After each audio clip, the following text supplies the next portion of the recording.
The dress code said no armor.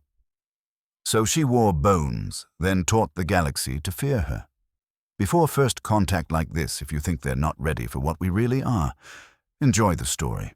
The Galactic Diplomatic Station's main conference hall fell silent as she entered, her footsteps echoing against polished floors.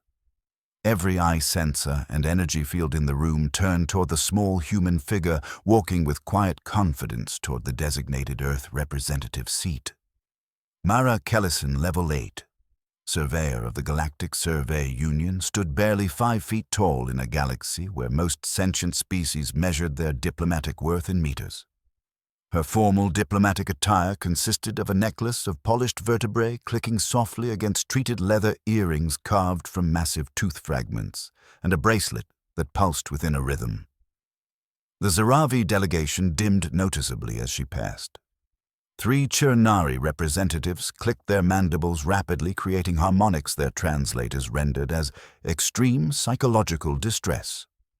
The Siraxa Ilari diplomatic contingent flickered between colors that spoke of curiosity mixed with primal alarm.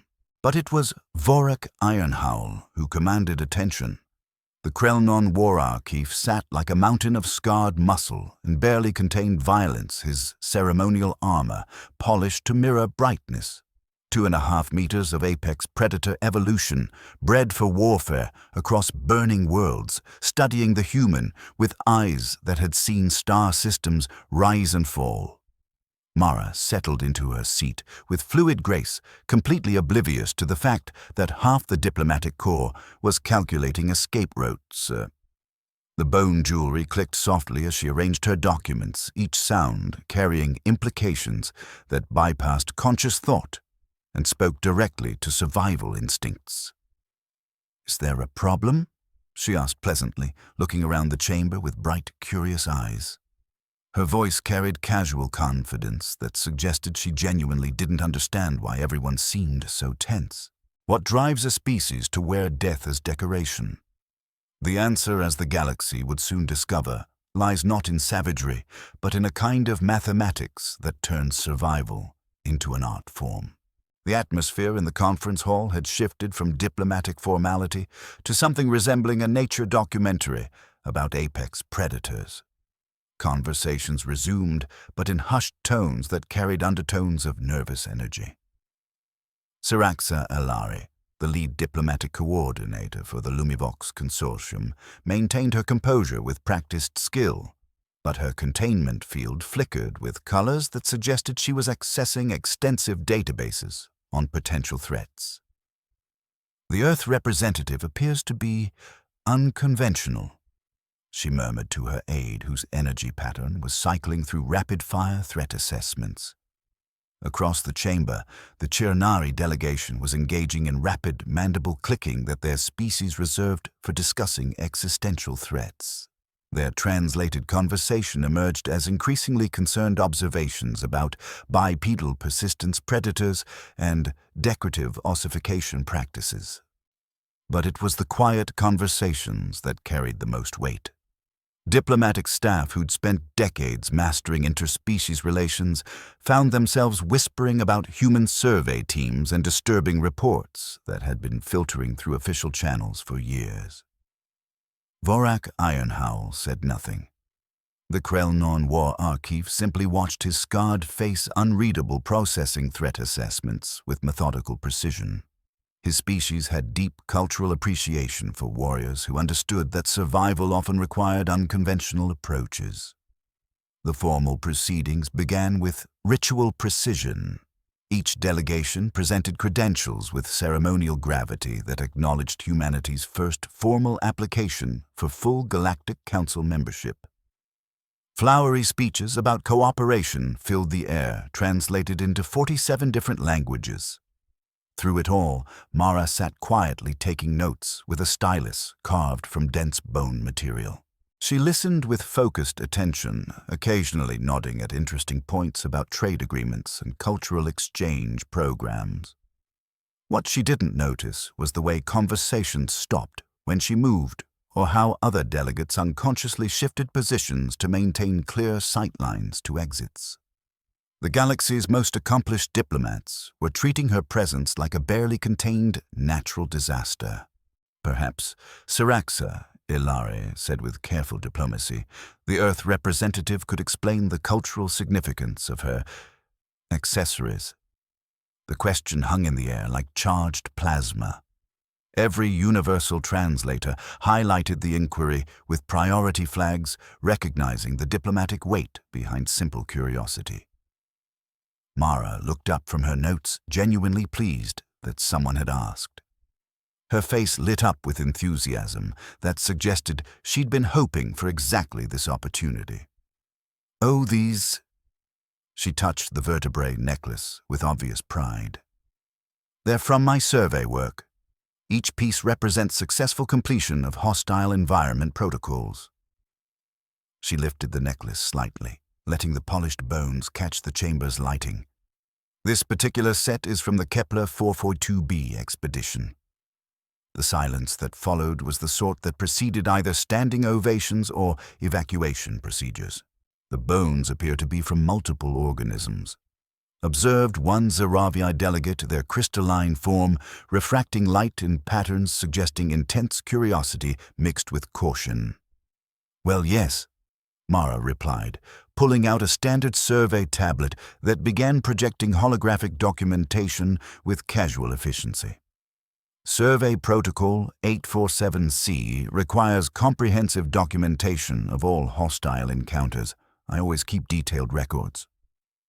What materialized above the conference table was a three-dimensional map of a rocky canyon system overlaid with trajectory analyses, stress calculations, and environmental impact assessments. The level of detail was staggering, everything from geological surveys to predator behavior models rendered in precise technical documentation that military academies used for tactical analysis. "This is the site where I encountered the primary territorial guardian." Marra continued highlighting specific areas with practiced precision. Approximately 4 meters at the shoulder, equipped with claws, designed for penetrating starship hull plating and possessed of extremely aggressive property management philosophies. The casual way she described what amounted to a weapon-grade biological killing machine sent ripples of unease through the assembled diplomats. Several species began accessing their databases on human survey operations, discovering information that painted an increasingly disturbing picture of Earth's exploration methodologies. "You engaged this creature in direct combat." Vorik Ironhowl's voice was like grinding stone, carrying undertones of professional interest that suggested he was beginning to reassess his assumptions about human military capabilities. "Oh no," Marra said, shaking her head with mild disappointment. "Direct combat would have been suicide. The creature had approximately 8 times my mass and natural weapons that could shred most known materials."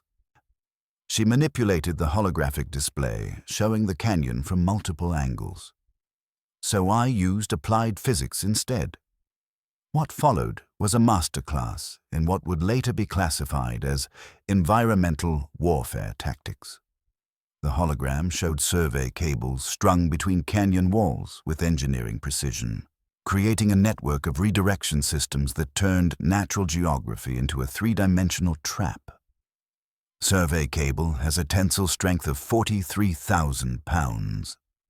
Marra explained conversationally as if teaching basic physics. The creature weighed approximately 8,000 pounds. The mathematics were relatively straightforward.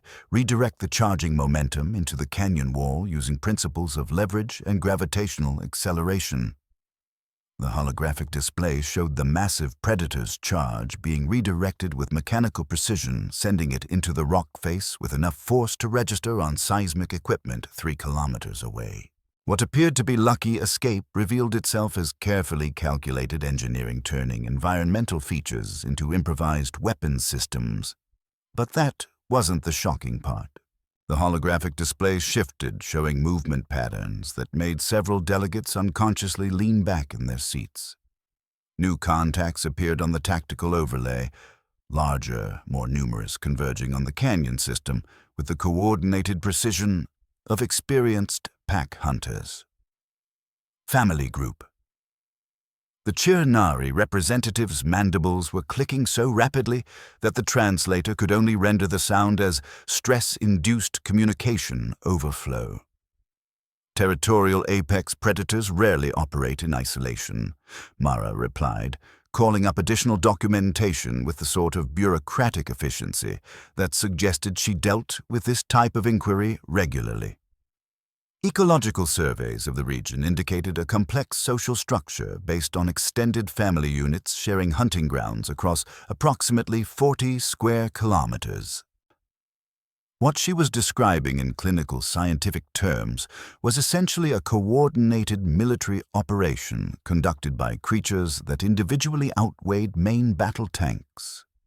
The holographic display showed movement patterns that suggested tactical intelligence and strategic communication between organisms that the galaxy had classified as simple territorial guardians. How many constituted this family group? Vorak Ironhowl was leaning forward now, his tactical training engaging with professional curiosity. His species had produced some of the galaxy's most legendary military strategists, and he was beginning to recognize patterns that suggested this human's approach to problem-solving went far beyond simple survival techniques. Marra gestured to her complete ensemble: necklace, earrings, bracelet, and ring. Enough for a complete jewelry set, with materials left over for practical applications. The casual way she referenced what amounted to systematic apex predator elimination sent the diplomatic corps into barely controlled panic. Multiple species began accessing emergency communication protocols, contacting their respective governments with preliminary reports about potential first contact scenarios gone catastrophically wrong. But Vorak Ironhowl was studying the tactical displays with increasing fascination.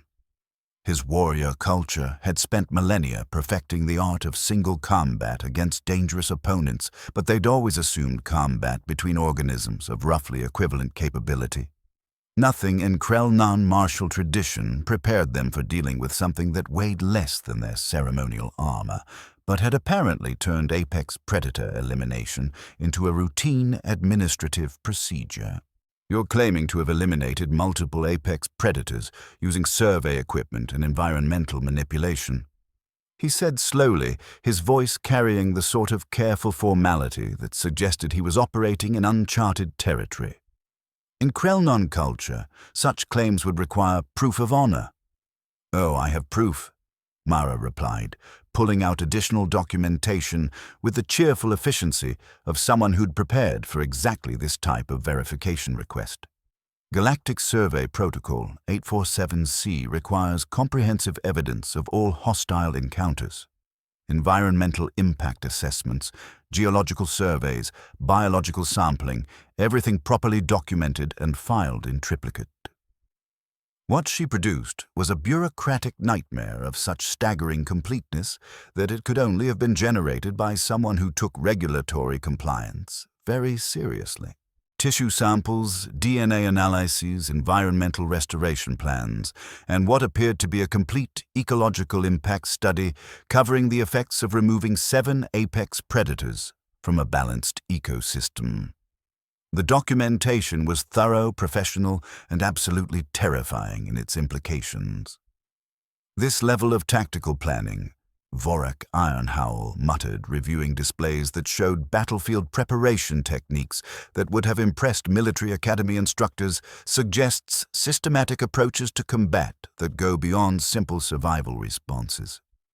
Well, after the first encounter, I had about an hour to prepare for the others, Marra said, calling up additional tactical displays that showed the canyon system being converted into what amounted to a 3-dimensional death trap.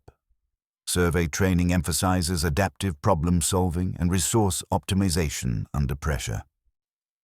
What she was describing in cheerful administrative terms was the systematic conversion of natural geography into an integrated weapons system. Environmental features had been repurposed as kinetic energy. Redirection systems, gravitational advantages had been calculated and exploited, and the entire engagement had been documented with the sort of precision that suggested someone who thought of combat as an engineering problem with biological variables. The silence that followed was the kind that preceded either diplomatic breakthroughs or declarations of war. In Krellnon culture, Vorak Ironhowl said slowly, "Warriors who make such claims are expected to demonstrate their capabilities through formal challenge." The temperature in the room seemed to drop several degrees. The casual way he'd shifted from diplomatic inquiry to what amounted to a formal duel request sent emergency protocols cascading through multiple communication networks.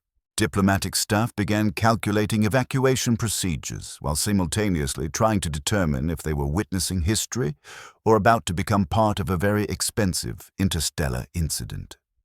Marra looked up from her documentation with genuine interest, like she'd been presented with a fascinating technical problem. "Are we talking theoretical demonstration or practical application?" "Practical fight," Vorak Ironhowl replied, already beginning to remove his ceremonial armor with ritual precision. "Standard Krellnon challenge protocols. No weapons, no assistance. Combat continues until one party yields or becomes incapable of continuing." "Works for me," Marra said, standing up and shrugging out of her formal jacket with movements that somehow managed to look both casual and predatory.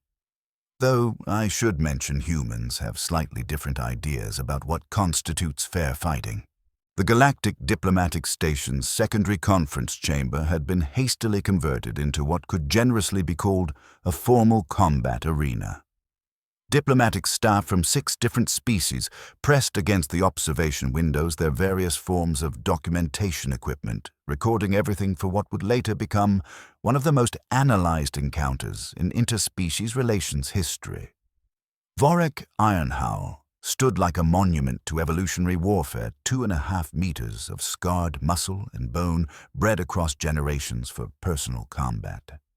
His species had conquered 17 star systems through the systematic application of individual warrior prowess, and he carried himself with the absolute confidence of someone who'd never encountered a problem that couldn't be solved through the strategic application of controlled violence. Across from him, Marra was stretching with routine movements that somehow carried implications of mechanical precision. Each gesture was economical, purposeful, suggesting someone who understood the biomechanics of physical conflict in ways that went beyond theoretical knowledge. "Standard challenge rules," Vorak announced with ritual formality. "No weapons, no external assistance. Combat continues until one participant yields or becomes incapable of continuing." "Understood," Marra replied, settling into what appeared to be a casual stance, but carried undertones that suggested extensive training in applications she hadn't mentioned in her diplomatic credentials. "Though I should clarify, when something tries to kill me, I don't really worry about fighting fair. I worry about winning." The Krellnon warrior charged. It was magnificent, a perfectly executed assault that combined centuries of martial tradition with the practical experience of someone who'd survived actual battlefield conditions. The attack would have flattened most opponents in the first 3 seconds, reducing them to the sort of biological debris that required specialized cleanup equipment. The problem was that Marra wasn't where she was supposed to be. She was somehow behind him, and Vorak Ironhowl was suddenly discovering that humans had very specific ideas about joint manipulation and pressure point applications. His own momentum carried him face first into the deck plating with a sound like a shuttlecraft crash landing, while Marra maintained what appeared to be a very uncomfortable hold on joints that weren't designed to bend in those directions. Lesson 1. In Human Combat. 101. Marra said conversationally, maintaining her grip with practiced efficiency. "We don't fight fair, we fight smart." The war archive roared and attempted to roll free, but Marra adjusted her position with fluid precision. Every movement he made to escape only increased pressure on joints that were now operating well outside their normal range of motion, creating feedback loops of pain and mechanical disadvantage. Lesson 2.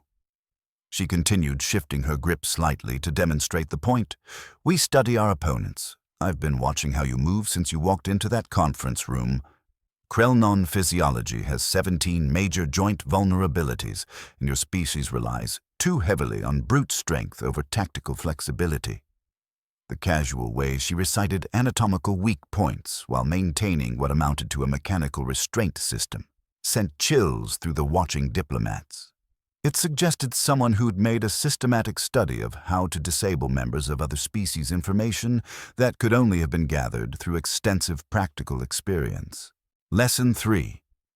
Marra said applying additional pressure with the sort of controlled precision that suggested she could maintain this hold indefinitely.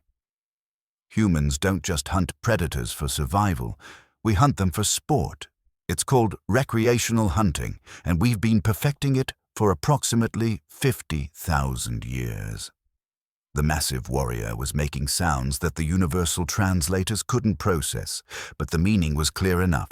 The sort of noises that indicated someone was rapidly reassessing their position in the galactic food chain. "Do you yield?" Marra asked politely with a sort of professional courtesy that suggested she was genuinely interested in avoiding unnecessary injury while making her point. The war archive managed a strangled affirmative. Marra released him immediately, stepping back, with her hands visible and non-threatening, giving him space to recover while demonstrating that she could have maintained the hold indefinitely if necessary. The gesture was both merciful and unmistakably dominant, the behavioral pattern of a secure apex predator. Vorek Ironhull slowly climbed to his feet, testing his joints and staring at her with something between respect and existential terror. Around the observation windows, diplomatic staff were making the sort of notes that would require extensive classified addendums to official reports. "The small predator fights with honor," he said formally, producing what appeared to be a ceremonial token from his armor. "The Krellnon Empire requests alliance with Earth. We wish to learn from those who understand that true strength comes not from size, but from intelligence applied to warfare." The token was beautiful, carved from some kind of dense crystalline material that seemed to pulse with internal light. Accepting it would constitute a formal military alliance between their species, complete with mutual defense protocols and strategic cooperation agreements. Marra took the token with appropriate ceremony, recognizing the cultural significance, even if she didn't fully understand the implications. Earth accepts this alliance with gratitude and looks forward to sharing knowledge with the Krellnon Empire. What she didn't realize was that she'd just secured humanity's first military alliance with a species that controlled strategic resources across 47 star systems. The political implications would keep diplomatic analysts busy for decades. But more importantly, the demonstration had fundamentally shifted how the assembled species viewed human capabilities. What had started as curiosity about an unusual newcomer had evolved into a growing recognition that Earth might represent something unprecedented in galactic politics. The formal alliance ceremony was interrupted by alarms. Red warning lights began cascading through the station's corridors, accompanied by automated announcements in 17 different languages simultaneously. The universal translation matrix was struggling to keep up, but the general meaning was clear enough: imminent catastrophic danger, of the sort that made diplomatic disputes seem remarkably insignificant. Through the observation windows, the view of the system's binary stars was shifting. Gravitational lensing effects that had been creating pretty aurora displays were now bending space-time in ways that hurt to look at, directly creating visual distortions that suggested the local continuum was experiencing severe geometric stress. Status report. Saraxa Alari commanded her energy containment field shifting to colors that indicated emergency operational mode. As the senior diplomatic coordinator, she was responsible for the safety of representatives from 6 different species, and the current situation was rapidly exceeding all established safety protocols. The station's main computer began broadcasting status updates with the sort of mechanical panic that suggested artificial intelligence systems were also capable of existential terror. Orbital mechanics were degrading beyond acceptable parameters. Primary navigation systems were reporting cascading failures. Emergency evacuation procedures were being implemented immediately. "We're falling into the black hole," announced Bren Martinez, stepping into the chamber with a sort of calm efficiency that suggested he dealt with similar crises regularly. Marra's technical partner carried sensor equipment that definitely wasn't part of the station's standard emergency supplies, along with toolkits that looked like they'd been assembled for situations that normal beings preferred not to think about. Bren had been Marra's survey partner for 3 years, sharing experiences that had taught him to view impossible situations as routine technical problems requiring creative solutions.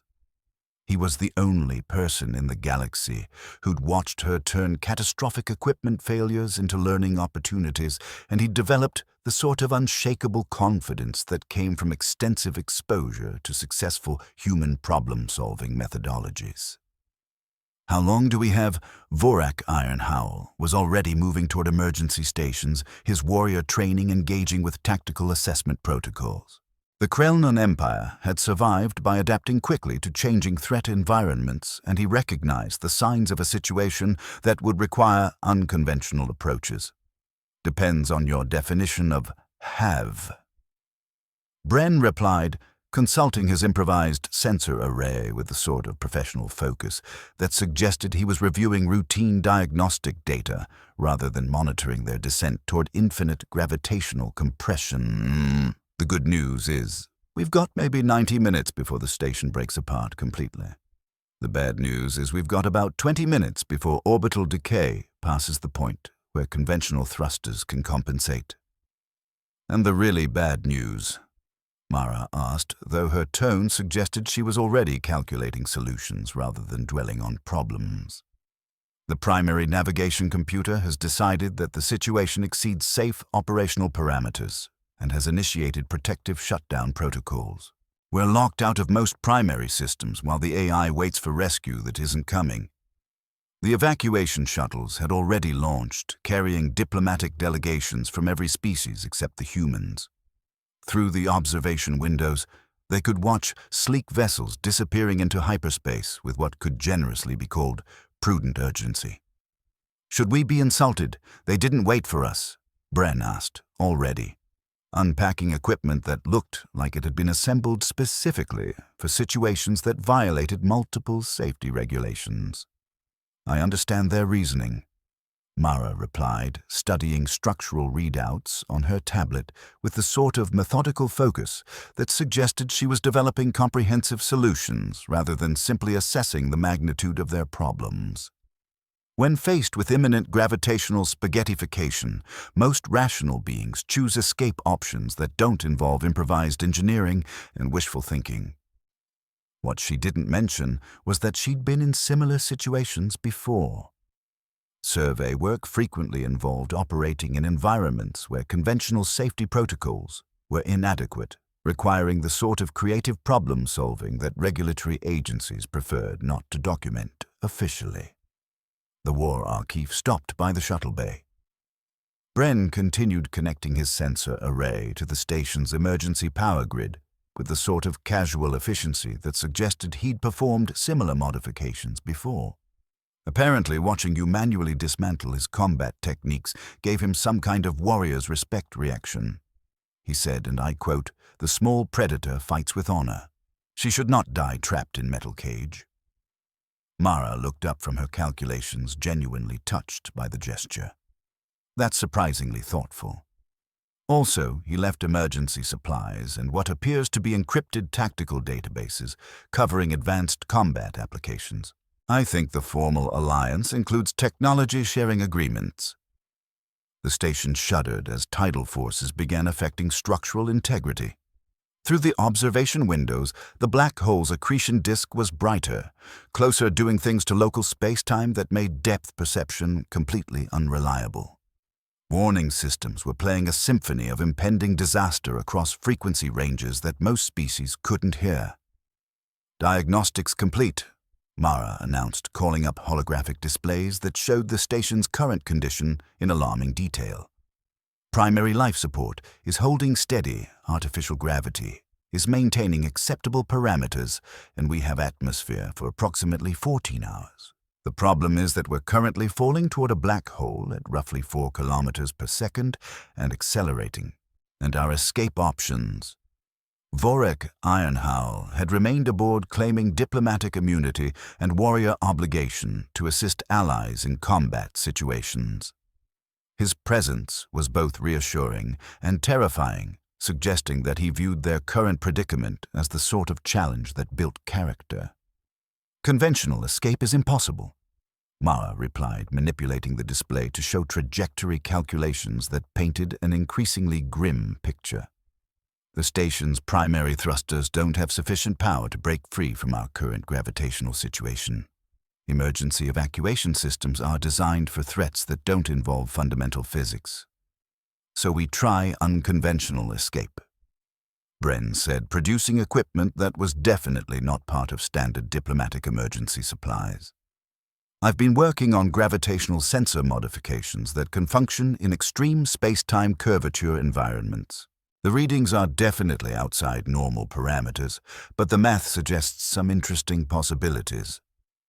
What he was describing in technical terms was the manual navigation of a space station through warped space-time using improvised sensor equipment and calculations that existed primarily in theoretical physics journals. The sort of solution that rational beings would classify as elaborate suicide. "Gravitational slingshot," Marra said, studying the sensor data with growing excitement.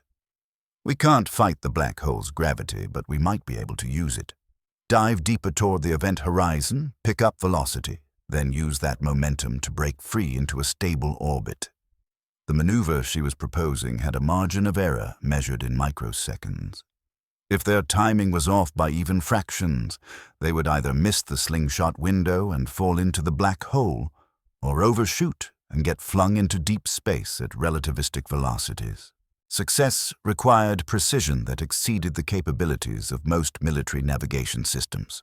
The calculations involved are beyond normal computational capacity. Vorek Ironhowl observed studying trajectory plots that looked like abstract art rendered in mathematics. "How do you propose to achieve the necessary precision, manual control?" Marra replied, already moving toward thruster command interfaces that were designed for minor orbital adjustments rather than extreme gravitational maneuvering. "Bren's sensor modifications can provide real-time data on space-time curvature. I'll fire thruster sequences based on gravitational readings and educated guesses about relativistic physics." What she was proposing was essentially flying a space station by hand through conditions that would challenge the navigational capabilities of dedicated military vessels, using improvised equipment and theoretical knowledge to attempt a maneuver that existed primarily in advanced physics textbooks. The margin for error is essentially non-existent, Bren pointed out, though his tone suggested he was stating technical specifications rather than expressing doubt about their chances of success. "Then we don't make errors," Marra replied, settling into the manual control station with the sort of focused determination that had carried her through 3 years of survey work in environments that regulatory agencies classified as unsurvivable by conventional means. The next hour was a masterclass in what the Lumivox would later describe as weaponized optimism. While every other species in the galaxy relied on sophisticated computer systems to handle complex orbital mechanics, humans apparently preferred to do it manually using improvised equipment and what appeared to be controlled desperation. Bren's gravitational sensor array, held together with survey tape and engineering determination, fed real-time data to Marra's manual thruster controls. She fired engine bursts in patterns that looked random but were actually calculated to work with the black hole's gravity well instead of against it. "Burn in 3-2 mark." Marra triggered a 5-second burst from starboard thrusters, immediately switching to port for 2 seconds, then aft for 7. The station spun like a drunken ballet dancer, but orbital readings improved marginally. "That bought us another 8 minutes, Bren reported, sweat beading on his forehead as he recalibrated sensors in real time. but we're still losing altitude relative to the event horizon. I know. Marra was staring at thruster control interfaces, like she could solve their problems through pure determination. The primary issue is that we're fighting physics with engineering, and physics has significant home field advantage. Another shudder rippled through the station. More groaning metal. The artificial gravity flickered, making them grab for handholds as space-time itself seemed to develop opinions about their survival prospects. New plan, Marra announced, calling up reactor specifications with the sort of calm focus that suggested she was accessing contingency solutions she'd hoped never to use. Instead of fighting the gravity, we use it more aggressively. Controlled dive toward the event horizon, pick up maximum velocity, then execute the slingshot maneuver with everything we've got left. She showed them the trajectory plot, a course that would take them closer to the black hole than any vessel had ever gone, and returned to discuss the experience. It was basically controlled falling with style, requiring precision that made their previous escape attempts look conservative. Bren studied the numbers, his expression shifting from concern to awe to what might have been religious terror. Marra, that maneuver has a margin of error measured in microseconds. If we're off by even a fraction, we'll either miss the slingshot window and fall into the black hole, or overshoot and get flung into deep space at relativistic speeds. But if it works, she replied, highlighting the end result of successful execution, we'll end up in stable orbit around the outer system's gas giant. Perfect position for rescue pickup. And if it doesn't work, then we'll briefly become the most expensive physics demonstration in galactic history. The station's emergency systems chose that moment to announce that structural integrity had dropped to 37% and was declining rapidly. Several more warning lights joined the symphony of impending disaster, painting everything in shades of red that spoke directly to evolutionary fear responses. "Do it," Vorak Ironhowl said. Marra began the sequence. The first thruster burn sent them diving toward the black hole's event horizon at velocities that made the emergency system start playing what sounded like funeral music. The second burn adjusted their trajectory by degrees so small they had to be measured in fractions of arc seconds. Through the observation windows, the universe began doing impossible things. Starlight stretched into rainbow streams. Time seemed to flow like thick syrup. The black hole's accretion disk painted everything in shades of cosmic violence that spoke of forces beyond normal comprehension. 30 seconds to slingshot point, Bren called out, his voice tight with concentration as he monitored readings that were pushing his improvised sensors beyond their design limits. 20 seconds. 10. Marra triggered the final burn, a precisely timed burst that lasted exactly 2.7 seconds and used every remaining drop of fuel in the station's reserves. For a moment that stretched into eternity, they were falling toward the event horizon of a black hole at significant fractions of light speed. Then physics remembered how momentum worked, and the station whipped around the gravity well like a stone from a slingshot, racing away from the black hole toward the outer system. At velocities that made the inertial dampeners scream in electronic protest. They coasted for several minutes in stunned silence, watching sensor readings slowly return to something resembling normal physics. "Well," Bren said finally, "that happened. Stable orbit around the gas giant." Marra reported, checking their new position with the satisfaction of someone who'd just convinced the universe to cooperate through sheer stubbornness. "Just like I calculated.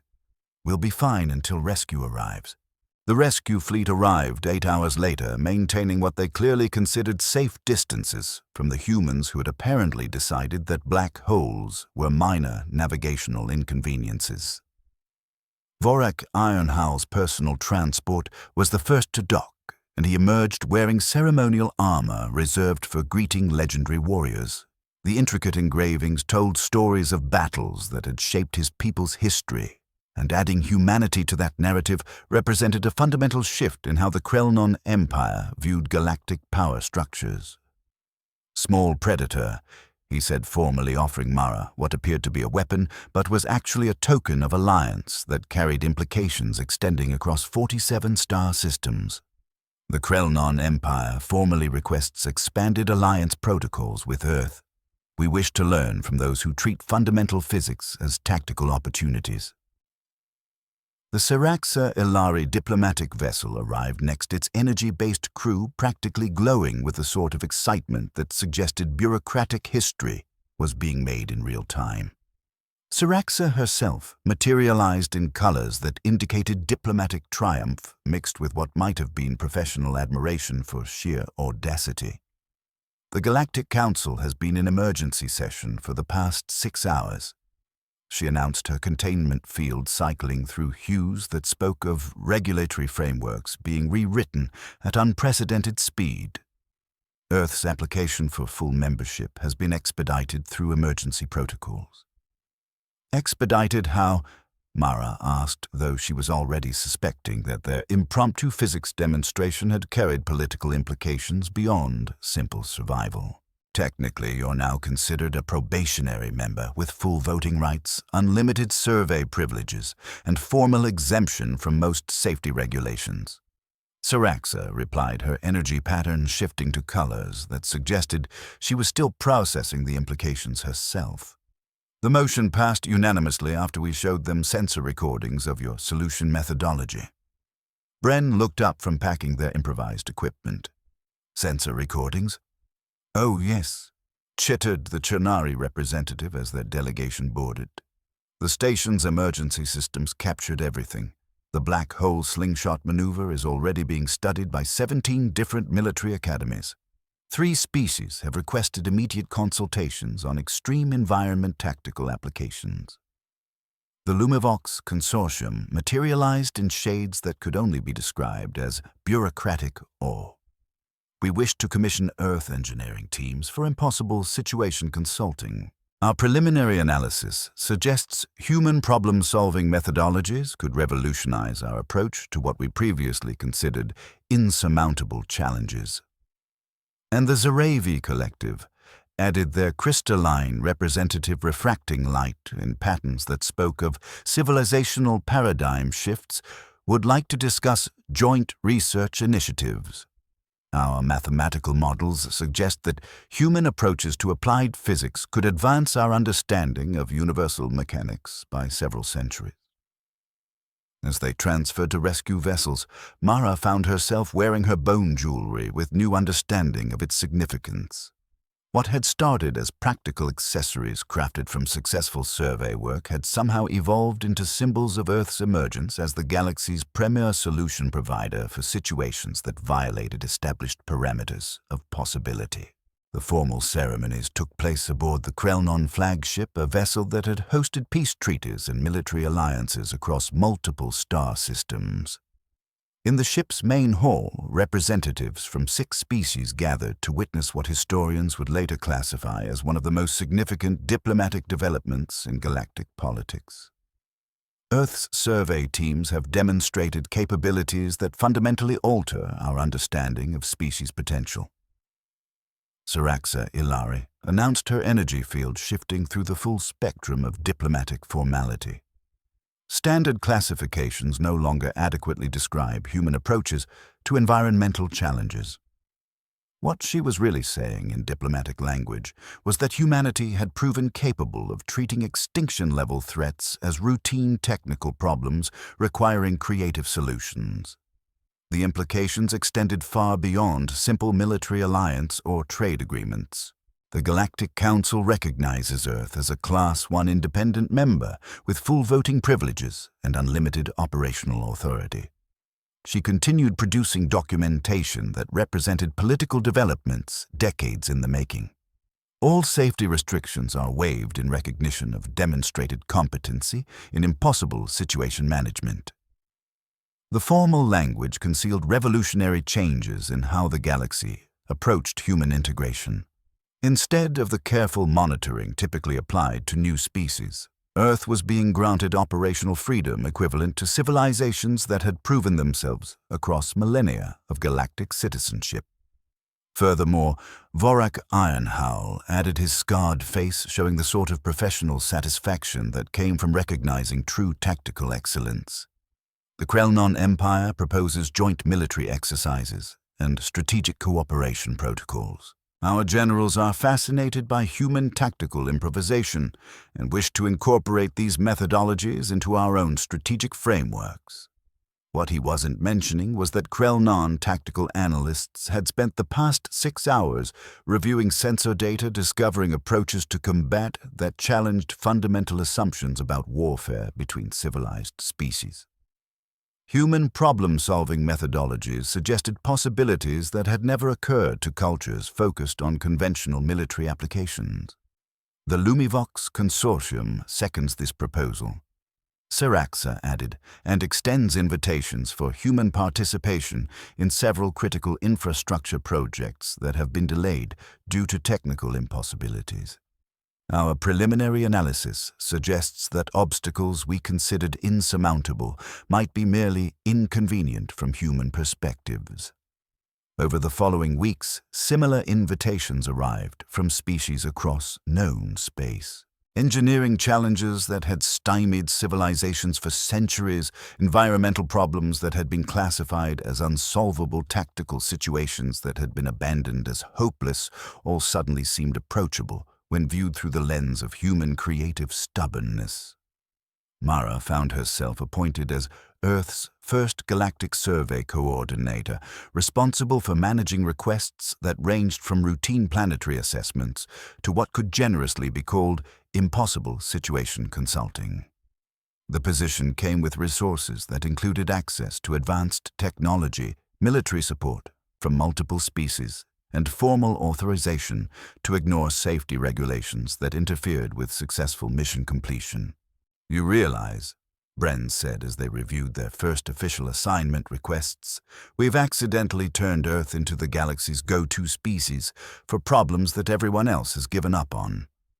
Marra looked at the list of requests: collapsed star systems requiring gravitational engineering, hostile alien artifacts that needed investigation, territorial disputes with creatures that inhabited the void between stars. Each item represented challenges that would have been considered impossible just weeks earlier. "Accidentally," she replied, touching her necklace of polished predator bones with pride that now carried galactic significance. "I prefer to think we've finally found our niche." The dress code, as it turned out, had been the least of anyone's concerns. Somewhere in the diplomatic archives, new entries were being filed that would influence interspecies relations for generations. Notes that recommended finding the nearest human when faced with impossible situations and simply standing back, while they converted catastrophic problems into routine administrative procedures. The galaxy had finally encountered a species that viewed the impossible as merely inconvenient, and they had no idea what to do with that information except point them toward increasingly interesting challenges and hope for the best. In the end, humanity's greatest weapon wasn't technology or military might. It was the fundamental unwillingness to accept that anything was truly impossible, just inadequately approached. And across known space, civilizations were beginning to understand that sometimes the most dangerous predators were the ones who treated extinction as a minor scheduling inconvenience. The bones Marra wore had become more than trophies. They were symbols of a species that had turned survival into an art form, and the galaxy was still learning what that meant for everyone else. The galaxy thought they understood predators. They were wrong. Humanity doesn't just survive impossible odds, we redefine them entirely. If this story of cosmic-scale problem-solving and strategic thinking inspired you, hit that like button and subscribe for more tales of humans turning the impossible into the inevitable. Because in a universe full of apex predators, sometimes the most dangerous ones are the small ones who refuse to give up. What impossible challenge would you want to see humanity tackle next? Let us know in the comments below.